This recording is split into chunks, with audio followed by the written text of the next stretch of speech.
একই সাথে একই দিনে দুইটা ভোট হয়েছিল। কয়টা? একটা সংসদ গঠনের জন্য, আরেকটা সংস্কার পরিষদ গঠনের জন্য। একই দিনের একটা ভোটের শপথ তারা নিয়ে বলেছে হালাল, আরেকটা শপথ না নিয়ে ম্যানেজ ভোটে জয়ী হয়ে বলতে চায় হারাম।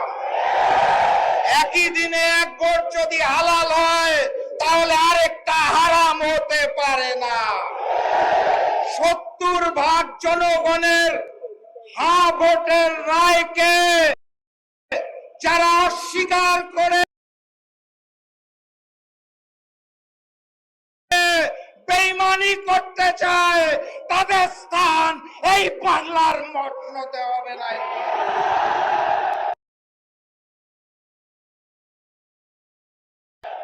যাই বলা হয় তারা একটা শব্দ শুনিয়ে দেয়, কি সেটা? সংবিধান। সংবিধান উচ্চারণ করতে গেলে শেষে আসে ধান। তারা ভেবেছে এটা বোধহয় ধানের শীষ, এই কারণে বারবার বলে সংবিধান।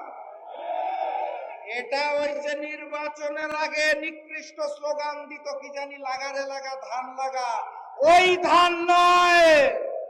এটা ৭২-এর মুজিববাদী সংবিধান, যা পরবর্তীতে শেখ হাসিনার সংবিধানে রূপান্তর হয়েছে।